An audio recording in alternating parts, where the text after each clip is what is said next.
안녕하세요. 미래를 설계하라 경제잡학사전 고혜림입니다. 한 주의 중반 수요일입니다. 오늘도 힘차게 경제 이야기 함께 나눠보도록 하겠습니다. 오늘도 두 분의 아나운서와 함께합니다. 정소희, 이정은 아나운서와 함께하겠습니다. 안녕하세요. 안녕하세요. 네, 그러면 간밤에 미증시부터 확인하고 넘어가도록 하겠습니다. 뉴욕 증시 3대 지수는 혼조세로 마감하는 모습 나타났습니다. 자세한 상황도 함께 살펴보려고 하는데요. 자, 소희 아나운서 전해주시죠. 네, 간밤 뉴욕 증시 3대 지수는 혼조세로 마감했습니다. 먼저 다우존스 0.37% 오르면서 43,621.16포인트로 종가 형성했는데요. 다우존스의 경우 오늘 장 중반까지 등락을 보이다가 중반 이후부터 상승세를 보이며 3대 지수 중 나홀로 상승 마감했습니다. 다음으로 보시면 나스닥, 오늘 시장이 대형 기술주 중심으로 투매가 몰리면서 1.35% 조금은 큰 폭으로 하락했는데요. 19,026선에서 거래 종료됐고요. S&P 500도 0.47% 하락하면서 5,955.25포인트로 약보합권에서 마무리됐습니다. 이렇게 오늘 시장이 흔들린 이유, 가장 큰 이유는 바로 컨퍼런스 보도에서 발표한 미국 소비자 신뢰지수 때문인데요. 소비자 신뢰지수가 98.3으로 전월 대비 7포인트 하락하면서 시장의 예상치를 크게 하회하는 수치를 발표했습니다. 그러면서 소비자 신뢰지수 3개월 연속으로 하락세 보여주고 있고요. 21년도 8월 이후로 최대 낙폭을 기록했습니다. 이렇게 소비자 신뢰지수까지 부진하게 발표되면서 주요 경제 지표들이 전반적으로 악화되는 양상을 보였고요. 거기에 전통적 우량주 중심으로 저가 매수세가 몰리고 대형 기술주 위주로 매도세가 몰리면서 혼조한 양상 보인 것으로 나타났습니다.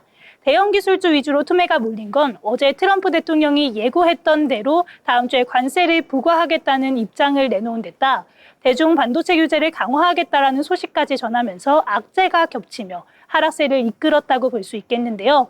여기에 오늘 테슬라가 유럽 시장 판매가 전년 동기 대비 45% 급감했다는 소식 전하면서 8% 넘게 빠지는 모습 보여줬습니다.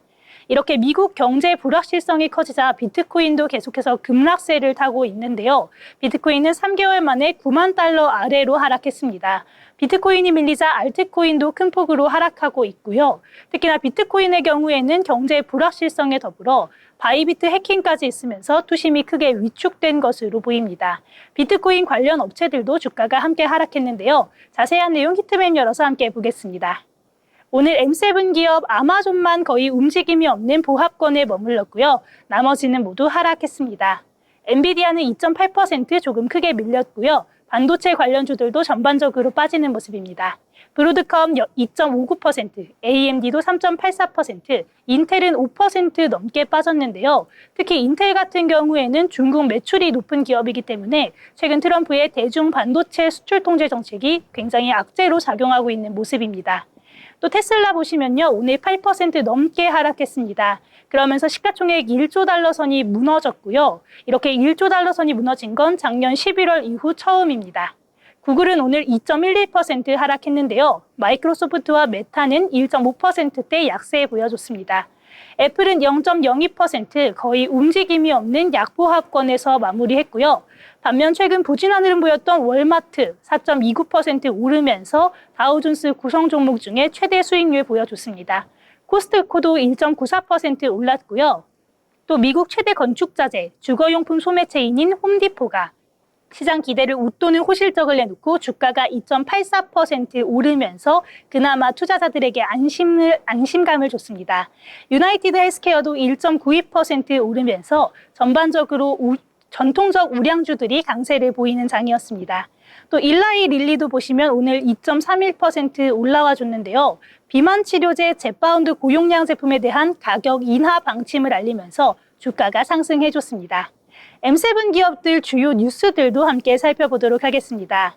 엔비디아가 실적 발표를 하루 앞둔 가운데 월가에서는 현 주가 수준을 크게 웃도는 목표 주가를 제시하고 있습니다. 미국 투자은행 파이브 샌들러는 이번에 발표되는 엔비디아의 분기 매출액이 시장 예상치를 뛰어넘을 것으로 예상하고 있습니다. 월가에서는 엔비디아의 매출이 380억 달러에 이를 것으로 보고 있는데요. 그러면서 월가 목표 주가 175에서 200달러 사이로 제시되고 있는 상황입니다. 이렇게 월가의 호평이 나오는 가운데 오늘 장 초반에 4% 이상의 큰 하락세 연출했다가 2% 하락으로 낙폭을 줄이며 오늘 장 마감했습니다. 이어서 테슬라 보시죠. 앞서 잠깐 말씀드렸던 것처럼 유럽에서 전기차 판매량이 45%나 급감했는데요. 독일에선 1천여 대 정도 판매했고 프랑스에서도 전년보다 63% 줄어든 판매량을 보여주면서 22년 8월 이후 가장 저조한 실적을 냈습니다. 특히 영국에서 테슬라가 처음으로 중국 전기차 업체인 비아디보다 적은 판매량을 기록했는데요. 이 영국의 전체 전기차 등록 대수는 전년 대비 증가한 것에 반해서 테슬라의 신차 등록 대수는 8% 가까이 감소하고 있습니다. 블룸버그는 테슬라가 작년 말 판매 확대에 열을 올리면서 올해 들어 일부 시장에서 재고 부족 문제를 겪었을 가능성이 있다라고 분석했고요. 여기에 일론 머스크가 유럽 정치에 개입해 극우 정당을 지지한 것도 판매 부진에 일조했을 것으로 보고 있습니다. 또 다음으로 로이터 통신에 따르면 마이크로소프트가 인공지능 제품 구축을 위해 빔 소프트웨어에 지분 투자를 했다고 전해졌는데요. 마이크로소프트는 전날 AI 데이터 센터 계약을 대거 해지했다는 소식을 전하면서 하락세를 연출했었습니다. 오늘은 1.51% 밀렸습니다. 이어서 보시면 마이크로소프트는 미국 교육기업인 체그가 소송을 제기했다는 소식이 들렸는데요. 체그는 구글의 AI 검색 요약 기능이 자사 사업에 부정적인 영향을 미친다며 구글이 불공정 경쟁을 자행했다고 소송 이유를 밝혔습니다. 네, 오늘 뉴욕 증시 마감 시황 살펴봤는데요. 오늘 경제 지표가 부진하게 나오면서 투매 심리가 자극됐고 결국에는 대형 기술주는 약세, 또 전통적 우량주들은 강세를 보이며 장이 혼조하게 마감됐습니다. 이제 곧 엔비디아의 실적 발표를 앞두고 있는데요. 이 실적 발표가 또 어떤 결과를 가져다 줄지 이번 주 저희와 함께 하시면서 투자에 필요한 정보들 챙겨가시기 바랍니다. 지금까지 미증시 마감 시황 전해드렸습니다. 네, 미증시 자세하게 살펴주셨습니다. 이 간밤에 미증시 정말 큰 폭으로 떨어지는 종목들 많이 보여가지고요. 많은 투자자분들 상심이 크셨을 것 같습니다.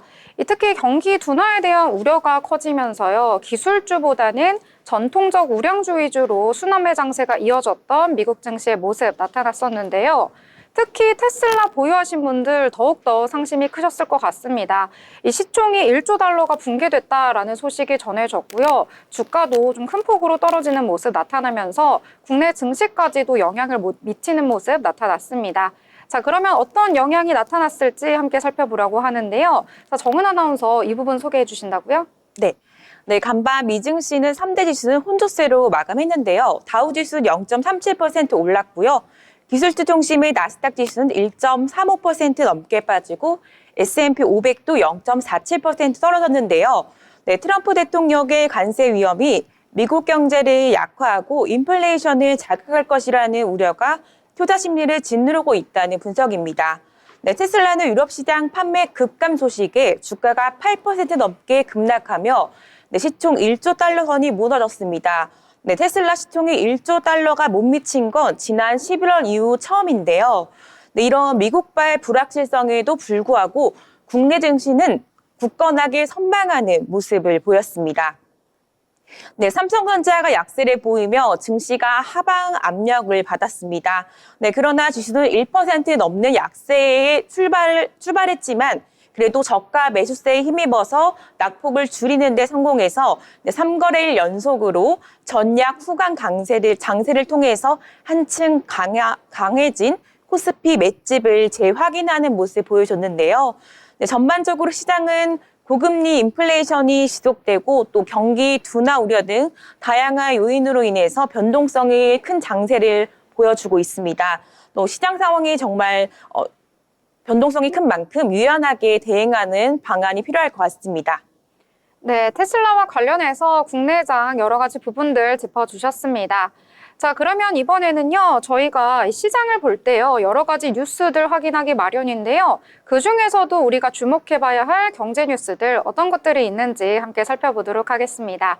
자, 소희 아나운서 어떤 내용 준비하셨나요? 네, 오늘 제가 첫 번째로 가져온 소식은요. 금값은 뛰는데 비트코인은 털썩, 연이은 악재에 9만 불 깨졌다라는 제목의 기사입니다. 디지털 금으로 불리는 비트코인과 진짜 금의 희비가 엇갈리고 있는데요. 최근 금값은 상승하는 반면에 비트코인은 연달아 악재에 직면하면서 9만 달러 선이 깨지고 있는 상황입니다. 트럼프 대통령의 관세 정책이 물가를 자극해 인플레이션 해지 수단으로 금의 매력을 높이고 있는 가운데 비트코인은 미국 증시와 높은 상관관계를 보이며 한 달 만에 최고가 대비 18% 이상 하락했습니다. 그러면서 비트코인은 지난달 13일 이후 처음으로 9만 달러 선 아래로 내려앉았는데요. 비트코인이 하락하면서 이더리움, 솔라나, 도지코인 같은 알트코인도 큰 폭으로 하락했습니다. 투자 심리도 위축되면서 비트코인 공포 탐욕 지수는 극단적 공포 수준인 25를 기록했고 현물 ETF에서는 5억 달러 이상의 순유출이 발생했습니다. 다음 소식도 함께 보겠습니다. 휴머노이드는 제2전기차, 테슬라, 현대차, 비아디 660억 불 시장 격돌. 테슬라, 현대차, 비아디 등 주요 업체들이 2030년 상용화를 목표로 휴머노이드 로봇 배터리 기술 개발에 총력을 다하고 있습니다. 테슬라가 공개한 옵티머스 영상은 휴머노이드 상용화를 위한 3대 숙제 중 2가지인 인공지능과 정밀 센싱 기술의 발전을 확인했는데요. 하지만 남은 과제가 바로 배터리입니다. 현재 휴머노이드는 한 명의 일꾼을 대체하기 위해 시간당 2,000에서 3,000와트시의 전력이 필요한데요. 기존 배터리 용량은 2,300에서 3,700와트시에 머물러 작업 시간이 1시간 내외에 불과했던 상황입니다. 이에 따라 현대차는 삼성 SDI, 테슬라는 LG 에너지 솔루션, 또 중국 유비테크는 비아디와 손잡고 2030년까지 배터리 에너지 밀도를 2배에서 3배 끌어올리려는 연구 개발에 집중하고 있습니다. 휴머노이드는 2032년 660억 달러, 하나로 약 94조 4,900억 원 규모로 추정되는 황금 시장으로 볼 수 있겠는데요. 이 상황에서 결국 게임 체인저가 될 건 배터리 전고체로 보입니다. 이 배터리로 활용하면 이 에너지 용량을 2만 와트시 이상으로 높일 수 있기 때문인데요. 현재 전고체 배터리 분야 선두주자는 2027년 양산 계획을 세운 삼성 SDI입니다. 중국 비아디도 휴머노이드에 쓸 수 있는 전고체 배터리 개발에 열을 올리고 있는 것으로 알려졌습니다. 다음 뉴스도 함께 보겠습니다. 이 앞선 내용과 관련된 내용인데요. 현대차 그룹 삼성 SDI 로봇 전용 배터리 개발이라는 제목의 기사입니다. 현대차 그룹과 삼성 SDI가 로봇 전용 고성능 배터리 개발에 힘을 합쳤습니다. 양사는 지난 25일 로봇 전용 배터리 공동 개발을 위한 업무 협약을 체결했다고 밝혔습니다. 두 회사는 이번 협약을 기점으로 기존 전동 공구용 배터리 대신 로봇에 최적화된 배터리를 개발하기로 했습니다. 현대차 그룹 로보틱스 랩은 새로 적용될 배터리를 평가하고 성능을 끌어올리는 작업에 돌입할 예정이고요. 삼성 SDI는 에너지 밀도를 향상시키기 위해 고용량 소재 개발과 설계 최적화를 추진할 예정입니다. 양사는 이를 통해 배터리의 출력과 사용 시간을 크게 늘려서 로봇의 성능을 한층 강화하겠다는 계획인데요. 두 회사는 로봇을 넘어서 전기차 배터리 분야에서까지 협력을 확대하겠다는 입장을 밝히고 있습니다. 다음 뉴스도 함께 보겠습니다. 금리만으론 성장률 못 높여. 추경 필요하지만 20조 넘으면 부작용. 어제 있었던 한은 총재의 발언 뉴스인데요. 이창용 한국은행 총재는 25일 통화정책방향회의에서 기준금리를 0.25포인트 인하한 뒤 추가금리 인하 필요성을 언급하면서도 금리 인하만으로는 성장률을 높일 수 없다는 입장을 전했습니다. 재정정책이 없는 상황에서 성장률을 높이기 위해 금리를 더 낮추게 된다면 환율과 가계부채 등 금융 안정과 물가 안정 기조가 위협받을 수 있다며 재경정책과의 공조가 필요하다고 강조했는데요. 올해 한국의 경제 성장률 전망치는 지난달 1.6에서 1.7%로 1.5% 낮춘 상황입니다. 한은은 성장의 하방 압력 위협이 더 커진 점을 추가 금리 인하의 배경으로 설명했는데요. 이날 제시한 올해 성장률 1.5%는 예상 전망치보다 낮은 수준입니다.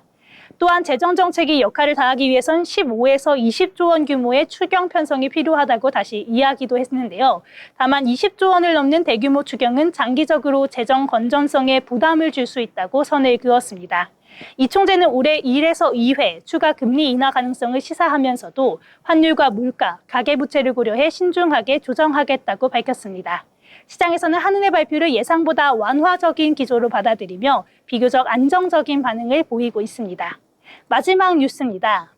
여당 특별 연장근로 담은 반도체법 절충안 제시, 야당도 전향적 판단을.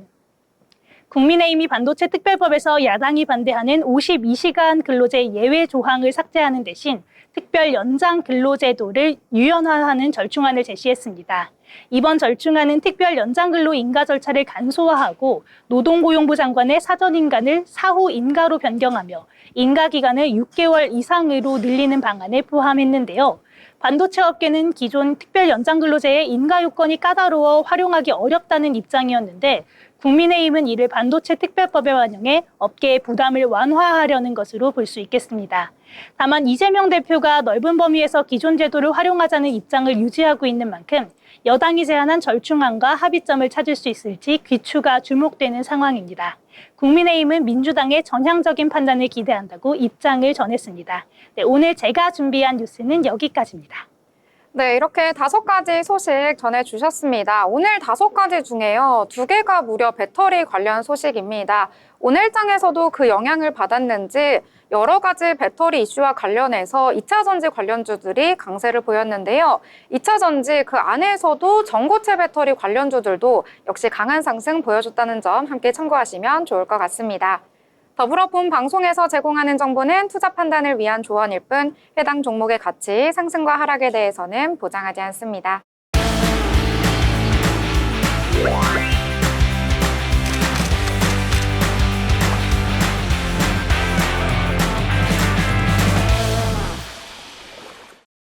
네, 전국의 축제, 전시, 하프를 알아가는 시간 어디 갈까 시간입니다. 오늘 어디 갈까 시간은 위한한 아나운서와 함께 하도록 하겠습니다. 안녕하세요. 안녕하세요. 네, 한한 아나운서, 오늘은 어디로 떠나볼까요? 오늘은 제가 낚시 축제 정보를 가지고 왔습니다. 청평의 설빙 송어 빙어 축제는 저렴한 가격과 함께 다양한 체험시설이 준비가 되어 있는 낚시 축제 정보 가지고 왔는데요. 청평은 에코피아를 실천하는 북한강 자락의 청정지역으로 서울 춘천 간의 전철과 또 춘천 고속도로로 인해서 30분대에 올 수 있는 뛰어난 접근성을 갖고 있기도 하고요. 아름다운 산과 호수 그리고 북한강으로 인한 아름다움까지 즐길 수 있는 낚시 축제입니다. 겨울의 끝자락에 있는 만큼 아름다운 자연과 함께 잊지 못할 겨울의 마지막 추억 만들어 볼 수 있겠습니다. 네, 겨울에만 즐길 수 있는 축제라고 하니까 인기가 엄청난데요. 심지어 오픈런이 있다고 들었습니다. 자, 그러면 운영 시간부터 차근차근 알아볼까요? 네, 맞습니다. 이 오픈런이 정말 실화라고 제가 정보를 좀 알아봤는데요. 아침 일찍 오전 8시부터 행사가 운영되는데도 불구하고 송어와 빙어 낚시를 한 곳에서 즐길 수 있는 행사이기 때문에 매해마다 큰 인기를 끌어오고 있습니다. 공식적으로 2025년의 행사 운영 기간은 작년 12월 28일부터 개장해서 올해 3월 3일까지 행사가 예정되어 있습니다. 현재 정상 영업 중이나 변동 사항이 있을 시에는 홈페이지를 통해서 공지하고 있다고 하니까요. 관광 전에 꼭 확인하고 가시길 바라겠습니다. 네, 저는 낚시를 한 번도 해보지는 않았는데요. 평소 낚시에 관심이 있었는데 들어보니까 너무 재밌을 것 같아요. 네, 혹시 여기에 낚시를 하지 않는 사람이 가도 즐길 만한 거리가 있을까요? 물론이죠. 낚시를 하지 않는 사람들도 충분히 즐길 수 있는 빙어 뜰채잡이가 정말 인기라고 하는데요. 아이들에게 특히 인기가 좋다라고 합니다. 뜰채 체험장 옆에는 송어 맨손잡이를 할 수 있는 곳도 마련이 되어 있고요. 방수목으로 갈아입고 안으로 들어가서 직접 잡아보는 체험인데요. 송어가 워낙 빨라서 좀 잡기는 힘들다라고 합니다. 하지만 만약에 잡지 못하게 된다면은 송어 2마리를 기본적으로 제공해 준다고 하니까요. 만약에 혹시나 아예 잡지 못하더라도 아쉬움은 좀 덜할 것 같습니다. 맨손잡이도 굉장히 재밌을 것 같고요. 일단 2마리가 보장이 된다고 하니까 기분은 하겠구나 이런 생각이 좀 듭니다. 자, 그리고 이 설빙 축제의 가장 꽃이라고 할 수 있는 게 이 바로 얼음 낚시라고 하더라고요. 과연 얼음 낚시의 매력은 뭘까요? 얼음 낚시 저도 한번 꼭 해보고 싶다라는 생각이 드는데요. 단단한 얼음 구멍 옆에서 자리를 잡고 나서 미끼를 걸어놓은 낚싯줄을 올렸다 내렸다 반복하면서 체험을 하면 됩니다. 저도 아빠를 따라서 몇 번 낚시를 좀 해봐서인지 낚시만의 묘미가 좀 확실히 있더라고요. 한참을 기다리다가 이 월척이 걸려들었을 때의 그 쾌감이 있습니다. 그 쾌감에 강바람이 쌩쌩 부는 상황에서도 많은 관광 관광객분들이 이곳을 찾지 않는 이유이지 않을까 싶은데요. 보통 2차례 정도 물고기를 방류하고 있기 때문에 이 타이밍이 물고기가 가장 잘 잡히는 타이밍이라고 합니다. 아쉽게도 송어는 2마리 이상 방출할 수 없고요. 생미끼와 홀치기도 금지라고 하니까요. 이 점도 참고하시길 바라겠습니다. 추운 날씨지만 빙판 위에서 낚시를 하다 보면은 추위를 잊어버릴 정도로 재미있는 즐길 거리가 다양하게 준비가 되어 있습니다. 마지막 겨울의 즐거운 추억 꼭 한번 만들어 보시길 바라겠습니다. 네, 얼음 낚시 실제로 해보면 너무 재밌을 것 같은데요. 또 색다르게 낚시 말고도 얼음 썰매를 탈 수 있다고 하는 얘기를 들었는데 맞을까요? 아, 맞습니다. 지금까지 소개해드린 정보는 전부 낚시와 관련된 정보들이었는데요. 또 이색적인 액티비티로는 얼음 썰매가 준비가 되어 있습니다. 썰매를 타고 그저 달리는 것만으로도 좀 행복할 것 같다라는 생각이 많이 들었는데요. 북한강의 주변에 멋진 산이 배경으로 펼쳐지기 때문에 또 이곳에서는 정말 강력하게 즐길 수 있는 체험거리가 풍부하기도 하고요. 또 정말 빠질 수 없는 먹거리가 다양하게 준비되어 있습니다. 떡볶이부터 소떡소떡, 라면, 볶음밥과 같은 주전부리 준비되어 있고요. 또한 송어축제에서 잡은 송어를 회센터에 가져가서 회나 구이로 즐길 수 있고요. 얼음 낚시에서 잡은 빙어는 식당가에서 빙어 튀김을 해먹을 수도 있습니다. 오, 정말 빙어 튀김까지 알차게 구성이 되어 있는데요. 자, 그러면 얼음 낚시 제대로 즐길 수 있는 타이밍도 있다고 들었거든요. 들어보니 거의 준 전문가이신데 그 타이밍도 좀 알려주세요. 네, 타이밍이 좀 다양하게 있습니다. 청평 설빙 송어 빙어 축제는 강의 이 특정 부분을 막은 뒤에 그 물을 얼려서 진행하는 방식입니다. 그래서 한 번 얼면은 생각보다 잘 녹지 않는다라고 하는데요. 기온이 높아질 때에는 얼음이 녹기도 하는데 이런 기간에는 얼음 낚시 대신 수조에서 낚시를 하는 방식으로 진행이 된다고 합니다. 또한 오후보다는 오전에 물고기가 더 많기 때문에 오픈 직후에 가는 것이 좋은데요. 중간중간 송어를 방류한다고 하니까 이 타이밍을 꼭 노려보시길 바라겠습니다. 네, 타이밍까지 너무 꿀팁까지 많이 주셔서 감사합니다. 그런데 아무래도 겨울이잖아요. 아직까지는 조금 춥다 보니까 혹시 챙겨가야 할 필수템이 있을까요? 네, 물론입니다. 아무래도 얼음 낚시 특성상에 이 장시간 가만히 앉아 있다 보니까 이 대기하는 시간이 좀 길어지면 길어질수록 정말 춥습니다. 그러다 보니까 낚시 고수들은 의자를 반드시 챙긴다고 하죠. 이왕이면 방한용품과 함께 털 신발, 털모자, 또 장갑, 목도리, 핫팩까지 꼭 챙겨주시면 좋겠고요. 간혹 얼음이 녹아서 물이 고인 스팟도 많다고 하니까요. 운동화에 봉투를 씌우거나 방수 스프레이를 뿌리셔도 좋을 것 같습니다. 이외에 낚시용품들은 축제장에서도 충분히 구매할 수 있으니까요. 이 점까지 참고하시길 바라겠습니다. 네, 이렇게 꿀팁까지 함께 전해주셨는데요. 이제 겨울의 끝자락이다 보니까 이 겨울을 정말 알차게 즐기고 싶다 하시는 분들이 많을 것 같습니다. 이 축제를 방문하고 싶으신 분들도 굉장히 많을 것 같은데요. 이곳에 찾아가는 방법도 자세하게 알려주시죠. 네, 이곳에 가는 접근성이 꽤나 좋습니다. 접근성이 좋다 보니까 아무래도 자가용을 이용하시는 분들 정말 많을 것 같은데요. 우선 주차장은 청평교 밑에 위치가 되어 있고요.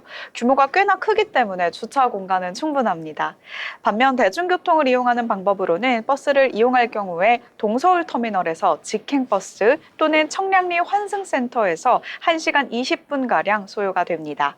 전철 이용 시에는 청평역을 이용하시면 되겠습니다. 가성비의 가격과 놀이시설 또 편리한 접근성까지 두루 갖춘 청평 설빙 송어 빙어 축제. 가족과 연인 또 친구들과 함께 부담 없이 찾아 즐길 수 있는 축제이니만큼 아름다운 산과 호수 그리고 북한강까지 함께 즐기면서 잊지 못할 겨울의 추억 꼭 만들어 보시길 바라겠습니다.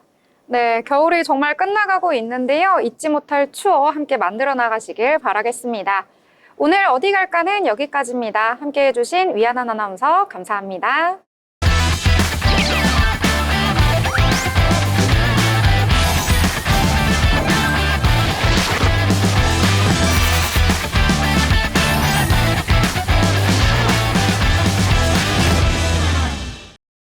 네, 이번 시간은 돈을 잘 벌고 싶은 고수가 되고 싶은 아나운서들이 모여서 경제 이야기, 주식 이야기 함께 나눠보도록 하겠습니다. 그 전에 먼저 국내 증시 요약을 하고 넘어가려고 하는데요. 오늘 장 어떤 분위기 속에서 흘러갔을지 체크를 해보도록 하겠습니다. 자, 자, 정은 아나운서, 오늘장 어떻게 마감이 됐나요? 네, 오늘장 다행히 빨간불로 마감한 상황입니다. 그럼 자세한 마감 시황 함께 살펴보겠습니다. 네, 먼저 코스피 지수입니다. 네, 코스피 지수 전일 대비 0.41% 상승한 2641.09%로 마감했고요. 네, 코스닥 지수 전일 대비 0.26% 상승한 771.41포인트로 마감했습니다. 네, 다음 수급상황 함께 살펴보겠습니다. 네, 코스피 수급입니다. 외국인과 개인이 팔자세 보였고요. 기관 홀로 사자세 보였는데요. 네, 개인 182억 원, 외국인 3,216억 원 팔자세 보였고요. 기관 홀로 2,379억 원 사자세 보였습니다. 네, 코스닥 수급 상황 살펴보시면요. 개인은 홀로 사자세 보였고요. 외국인과 기관은 반대로 팔자세 보였습니다. 개인 홀로 1,184억 원 사자세 보였고요. 외국인과 기관 711억 원, 기관 362억 원 팔자세 보였습니다. 다음 시가총액 상해 종목 살펴보겠습니다. 네, 먼저 코스피 시가총액 상해 종목 먼저 살펴보겠습니다. 삼성전자는 먼저 1.05% 하락세 보였고요. SK하이닉스와 ALG 에너지솔루션 빨간불 켜준 모습인데요. 삼성바이오로직스도 0.85% 내림세 보였습니다. 네, 현대차 1.23% 상승세 보였고요. 네, 기아차 또한 0.97% 상승세 보였습니다. 네, 셀트리온 보시면요. 셀트리온 같은 경우에는 작년 매출 대비 역대 최대 매출이 나왔습니다. 3.5조 달성한 모습으로서 오늘 급등세 보였는데요. 8.73% 급등세 보인 모습 보실 수 있습니다. 네, 다음 코스닥 시가총액 상위 종목 살펴보겠습니다. 네, 알테우제 보합권 유지하고 있고요. 에코프로비엠 어제와는 다른 흐름 보이고 있습니다. 에코프로비엠 4.13% 상승해서 138,600원 선 보이고 있고요. 네, 에코프로도 4.74% 상승해서 68,500원 선 보이고 있습니다. 네, 미증시는 2차 전지주가 좀 하락세 보였지만 저희 증시는 빨간불 켜진 모습 보여줄 수 있습니다. 네, 삼성전자제약 3.35% 하락세 보이고 있고요. 네, 리카겐바이오 0.18% 상승세 보이고 있고요. 네, 클래식스 같은 경우에는 장중에는 삼성전자 인수설로 인해서 장중 최고가를 경신했지만 보합권으로 마감하는 모습 보여줄 수 있습니다. 네, 지금까지 마감 시황이었습니다. 네, 오늘장 잘 정리를 해주셨습니다. 오늘 같은 경우에는 3거래일 연속해서 하락했던 흐름 끊고요. 오늘 다시 상승하는 모습 보여줬는데요. 코스피 같은 경우에는 오늘 계속해서 등락을 거듭하는 모습 보였습니다. 좀 장중에 변동성이 컸는데요. 그럼에도 막판에 매수세가 몰리면서 2641선 전일 대비 0.41% 상승 마감했습니다. 코스닥 같은 경우에도 오늘 플러스로 마감을 했는데요. 오늘 역시 코스닥에서도 이렇게 등락이 거듭되는 모습 나타났습니다. 그럼에도 전거래일 대비 0.26% 상승했는데요. 771선에서 거래를 마쳤습니다. 오늘 시가총액 상단에 위치한 종목들 대부분이 그래도 빨간불 켜면서 마감을 해줬는데요. 코스피 같은 경우에는 희비가 엇갈리는 모습 나타났는데 특히 반도체 같은 경우에는 삼성전자와 SK하이닉스의 희비가 엇갈렸습니다. 엔비디아의 실적 발표를 앞두고 경계감이 커진 것으로 풀이가 되고 있고요. 셀트리온 같은 경우에는 오늘 8%대 강한 상승을 보여줬다. 이렇게 보실 수가 있겠습니다. 코스닥 같은 경우에는 제약바이오가 오늘 강세를 보였는데요. 이 기준금리를 인하한다는 소식 속에서 이 기준금리와 강한 연동을 보이는 제약바이오에 이 수혜를 입지 않을까 하는 기대감이 모이면서 오늘 상승한 것으로 풀이가 되고 있습니다. 2차 전지 관련주들도 아까 방송 초반에 언급을 해드렸던 것처럼 배터리와 관련된 이슈가 많이 나오면서 오늘 2차 전지주 강한 상승 보여줬다. 이렇게 정리를 해볼 수가 있을 것 같습니다. 자, 그러면 오늘장 다시 빨간불 켰는데요. 오늘장에서의 주목해야 할 부분, 올랐던 섹터 함께 찾아보도록 하겠습니다. 자, 소희 아나운서는 어떤 내용에 주목하셨나요? 네, 제가 오늘 가져온 종목 BL팜텍입니다. 생소하신 분들도 계실 것 같고, 나 어디서 들어봤는데 하는 분들도 계실 것 같은데요. 이 BL팜텍은 건강식품을 유통하는 헬스케어 회사인데 굉장히 다양한 시장으로 뻗어 있습니다. 최근에는 프랑스에서 불닭볶음면을 제치고 BL팜텍의 미스터 미니라는 라면이 1위를 차지하면서 이슈가 됐었고요. 또 중국 골프 시장에 진출한다는 소식을 전하기도 했었죠. 그래서 한알령 해제 기대감에 상승세를 보여줬던 곳이기도 합니다. 오늘은 무상증자로 인한 권리 락이 발생한다고 공시하면서 장 초반부터 상한가로 직행했습니다. 권리락은 주식회사들이 증자를 할 때 신주 인수권을 확정하기 위해 신주 배정 기준일을 정하는데 이 정해진 기준일이 아니라 지난 이후에 결제되는 주권에는 신주 인수권이 없어지는 것을 권리락이라고 하는데요. 무상증자를 하면 주식 수가 늘어나기 때문에 주식의 가치가 희석돼서 가격이 낮아지게 됩니다. 그렇게 투자자들한테는 상대적으로 싼 가격에 매수를 할 수 있는 착시 효과를 가져오면서 매수세가 몰리는 경향이 있는데요. 특히 증자 후 회사의 상황이 호전될 것을 기대하는 투자자들은 이 기간을 매입 적기로 삼기도 합니다. 오늘 BL팜텍 차트 함께 살펴보시면요. 오늘 시가 29.95% 오른 1,445원으로 시작해 유지하면서 거래가 종료됐는데요. 다만 시가총액이 아직 크지 않은 종목이고 거래량이 그렇게 많지 않은 종목이기 때문에 투자하실 때는 조금 유의하시는 것이 좋겠습니다. 네, 관련된 내용 잘 전해주셨습니다. 이 무상증자, 유상증자 들어는 봤는데요. 어떤 내용인지 생소하신 분들도 있으니까요. 이번 기회에 함께 공부하시면서 투자에도 전략 함께 세우실 때 도움이 되셨으면 합니다. 자, 그러면 저는 오늘 장에서요. 오랜만에 또 돌아온 테마가 있어서 소개를 해드리려고 합니다.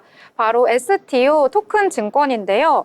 한동안 우리 시장 속에서 이게 법제화가 될 것이다 라는 소식 속에서 급등했던 양상이 나타났었는데 이 국회에서 체류되는 경향을 보이면서 다시 좀 수면 아래로 가라앉았습니다. 하지만 오늘 다시 강세를 보여서 제가 가지고 왔는데요.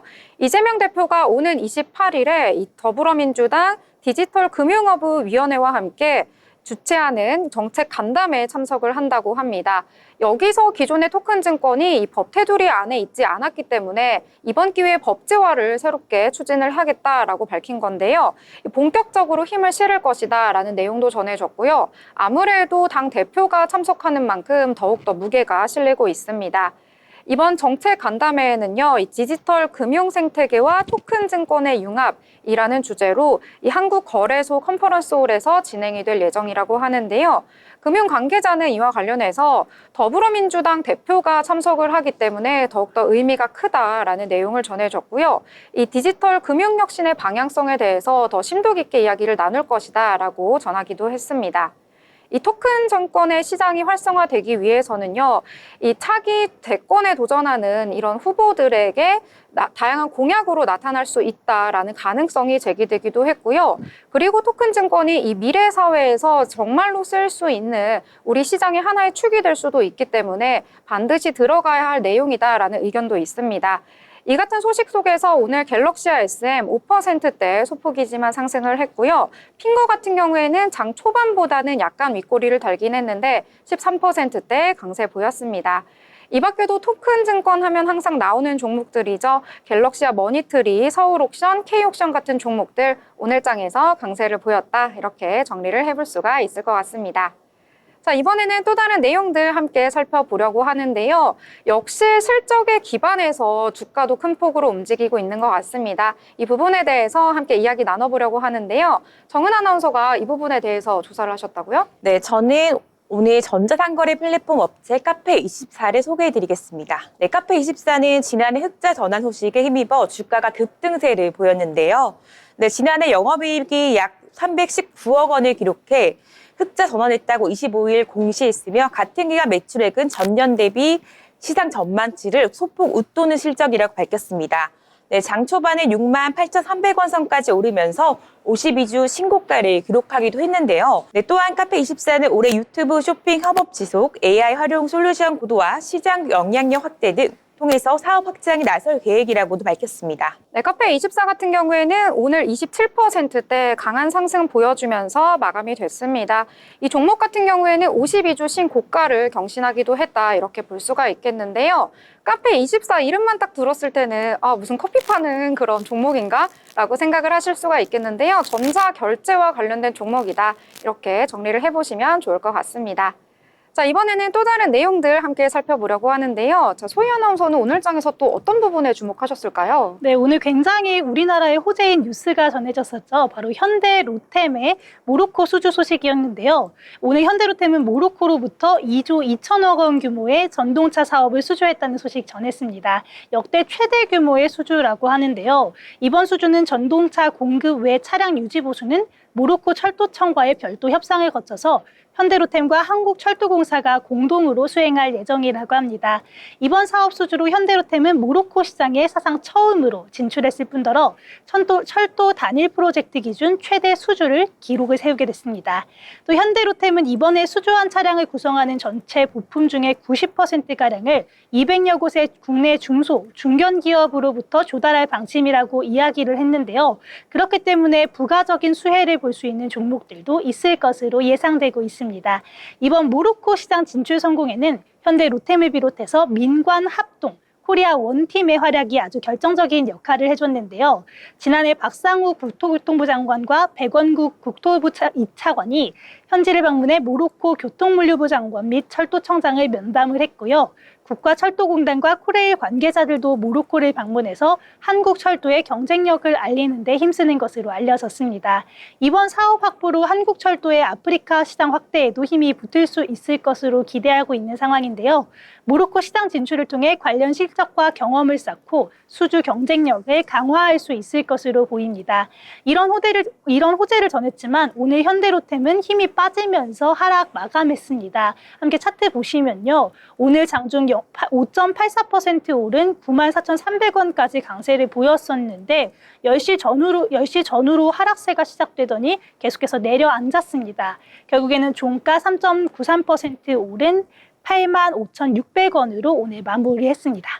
네, 이렇게 현대로템까지 함께 봐주셨습니다. 오늘 장 초반에 플러스 보였는데요. 장 초반에 바로 하락 전환한 이후에 계속해서 마이너스권에서 움직였습니다. 조금은 아쉬운 주가 흐름이긴 하지만요. 앞으로의 성장 모멘텀 충분하게 있는 만큼 투자하실 때 참고하시면 좋을 것 같습니다. 자, 이번에는 저는 오랜만에라고 해야 할까요? 우리 시장에 잘 등장하지 않았던 테마인데 강세를 보여서 가지고 왔습니다. 여러분들 다이어트 항상 하고 계시죠? 너무 오랜 숙제인 것 같아요. 다이어트 하시면 혹시 살을 빼는데 좋은 꿀팁 같은 것들도 좀 있을까요? 저는 최대한 운동을 많이 하려고 하는 것 같기는 한데 사실상 운동하는 것도 쉽지는 않더라고요. 네, 귀찮죠, 조금. 맞습니다. 네, 혹시 정은 아나운서만의 꿀팁 같은 거 있을까요? 저는 이제 덜 먹고 운동을 좀 많이 하자. 아, 최대한 먹는 걸 줄이자. 딱 그냥 두 분 다 정석이시네요. 뭐 새로 나온 위고비라든지 이런 거는 안 하시나 봐요. 이 관련해서 또 새롭게 위고비 같은 새로운 테마가 나타나서 제가 함께 소개를 해드리려고 하는데요. 조금은 깜짝 놀라실 수도 있습니다. 바로 마리화나 대마 관련주가 오늘 장에서 강세 보였는데요. 이 대마, 마리화나 이런 걸 말씀드리니까 저거 마약 아니야? 이렇게 생각하실 수도 있겠는데요. 의료진들이 이 대마를 잘 활용을 하면 우리 체중 감소와 건강에 도움이 되는 그런 물질들을 발견을 했다고 합니다. 자, 대마초에서 추출한 향정신성 물질인데요. 이 칸나비노이드의 여러 가지 성분들을 합쳐가지고 복합 제품을 만들 수가 있다고 합니다. 이 제품을 통해서 90일 동안 매일 하루에 한 번씩 먹기만 하면은요, 통계적으로 유의미한 결과를 도출해낼 수 있다고 하는데요. 허리에도 살을 줄어들게 해서요, 이 뱃살도 줄일 수가 있고요. 그리고 혈압도 저하시킬 수가 있고, 또 콜레스테롤까지 감소하는 효과가 나타났다고 전해졌습니다.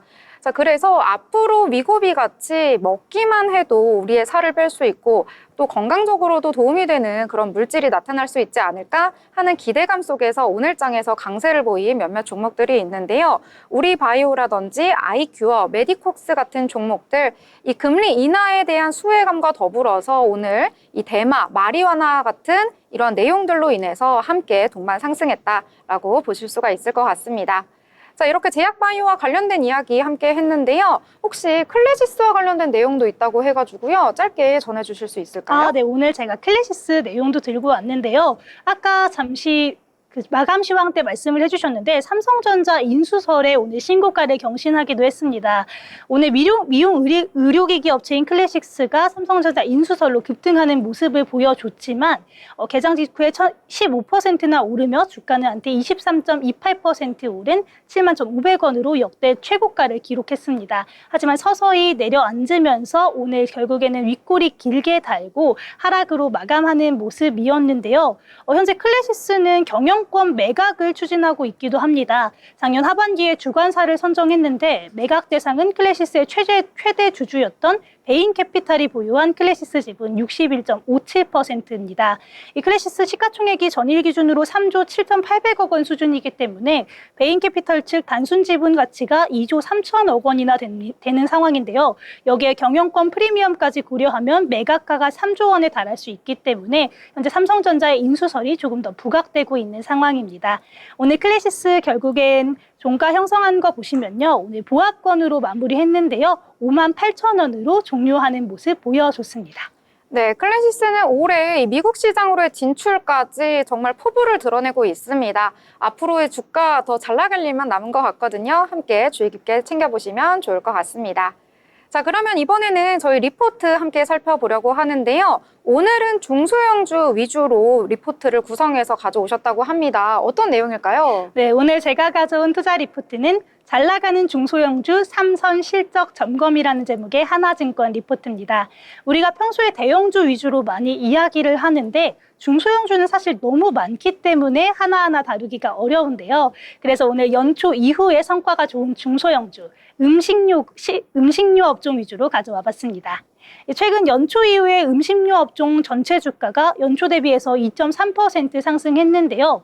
다만 올해 초에 코스피 시장이 좋은 성적을 보이고 있기 때문에 코스피와 비교하자면 8.6%포인트 낮은 상승률이라고 할 수 있겠습니다.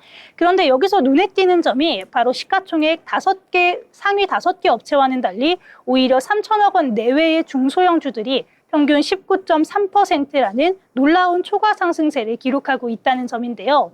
오히려 중소형주들이 실적 모멘텀이 확대되면서 밸류에이션 회복세를 보이고 있는데 한 종목씩 조금 자세히 짚어보도록 하겠습니다. 먼저 CJ 프레시웨이 보시면요. CJ 프레시웨이는 올해 실적 개선 강도를 고려했을 때 굉장히 매력적인 밸류에이션을 보유 중이라고 볼 수 있겠습니다. 지난해 의료 파업 영향으로 병원 급식 매출 성장이 제한되면서 부진했던 부분은 있었지만 올해는 이 의료 공백이 정상화된다면 급식 부분에서 본격적인 이익 개선을 할 수 있을 것으로 기대하고 있고요. 또 식자재 부분에서도 온라인 채널을 통한 고객사 확대가 빠르게 진행되고 있어서 4분기에는 온라인 매출 채널이 260억 원을 기록하며 올해 연간 600억 원까지 성장할 것으로 전망되는 상황입니다. 실제로 23년도에 80억 원에 머물렀던 온라인 매출이 크게 증가한 점이 굉장히 인상적인데요. 더불어서 내부 물류 효율화 추진으로 관련 비용 감소 효과도 올해부터 가시화될 전망이라고 합니다. 이런 점들을 종합해 본다면 CJ 프레시웨이는 25년도 연결 매출액이 약 3조 4,702억 원, 영업이익은 1,104억 원으로 각각 전년 대비 7.6%, 17.4% 증가할 것으로 추정됩니다. 현재 주가는 25년 예상 PER이 5배 내외로 평가받고 있는데요. 실적 개선 강도와 함께 밸류에이션 측면에서도 매력적인 투자 대상이라고 볼 수 있겠습니다. 다음으로 풀무원에 대해서도 함께 살펴보도록 하겠습니다. 이 풀무원은 국내 식품 제조 매출은 내수 소비 부진으로 전년 수준을 유지할 것으로 보이는데요.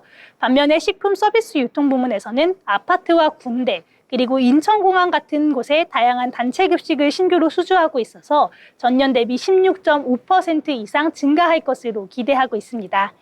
또 해외 법인 부분에서는 작년 합산 손익이 64억 원 마이너스였는데 올해 50억 원 흑자 전환할 것으로 예상되는데요. 국가별로 본다면 미국, 일본, 중국 시장에서 각각 큰 폭의 성장세가 기대되고 있습니다.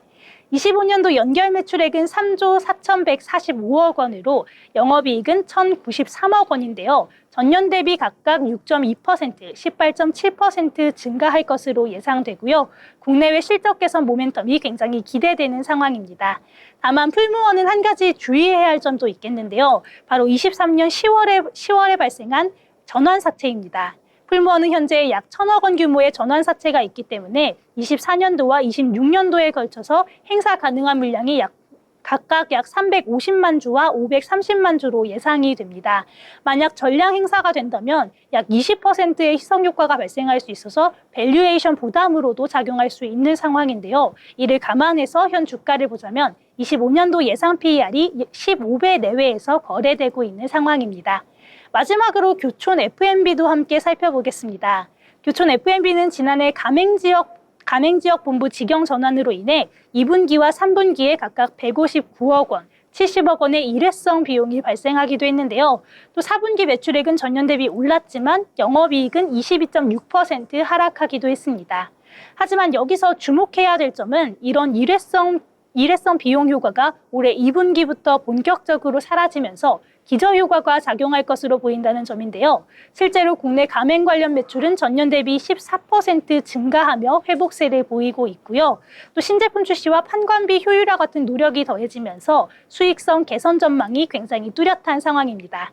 2025년에는 연결 매출액이 약 5,114억 원, 영업이익은 508억 원으로 추정되고요. 특히 영업이익이 전년 대비 233.6% 증가하는 수치입니다. 현재 주가는 25년도 예상 PER이 8배 내외로 평가받고 있어서 실적 개선과 함께 매력적인 밸류에이션을 제공하고 있는 종목으로 보이고 있습니다. 지금까지 살펴본 바와 같이 음식용 업종 전체는 연초 이후 상승세이긴 하지만 코스피와 비교한다면 다소 부진한 흐름이라고도 볼 수 있겠는데요. 하지만 중소형주들은 개별 실적 모멘텀과 밸류에이션 회복 덕분에 코스피 대비 현저한 초과 상승세를 보이고 있고 또 예상 실적도 좋은 상황입니다. 정리하자면 CJ 프레시웨이는 의료 채널 정상화와 온라인 물류 효율화로 실적 개선이 기대되는 상황이고요. 풀무원은 해외 시장 턴어라운드와 식품 서비스 유통 성장에 힘입어 실적 개선과 흑자 전환을 이룰 것으로 예상됩니다. 또 교촌 F&B는 일회성 비용 효과가 소진되면서 기저 효과를 바탕으로 수익성이 크게 개선될 전망으로 예상되고 있습니다. 하지만 동시에 주의해야 할 리스크들도 있겠죠. CJ 프레스웨이는 수주를 많이 하고 있는 상황이긴 하지만 기본적으로 영업 환경이 비우호적이라는 분석이 많았습니다. 그럼에도 견조한 실적 개선세를 유지하고 있다는 건 분명 투자자들에게 매력적인 부분이 되겠고요. 풀무원 같은 경우 미주에서 올해 흑자 전환을 할 것이라는 예상도 나오고 있지만 전환사채 희석 위험이 있습니다. 이 부분 유의하셔야겠고요. 교촌 F&B는 2분기부터 일회성 비용을 투자한 부분에서 기저효과가 본격적으로 될 것으로 보이는데요. 다만 TV 광고 모델료 상승이나 거래처 대손상각비 계상으로 인한 단기적 변동이 있을 수도 있다는 점도 참고하시면 좋겠습니다. 오늘 제가 준비한 투자 리포트는 여기까지입니다.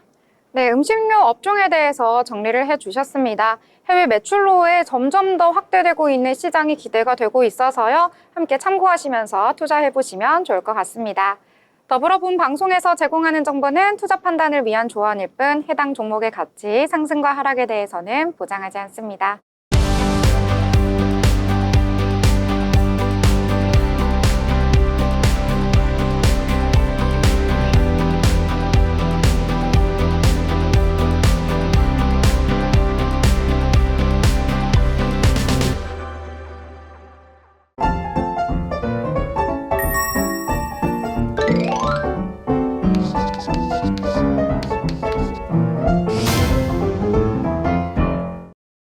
네, 이번에는 오늘 장에 대해서 한 줄로 요약을 해보도록 하겠습니다.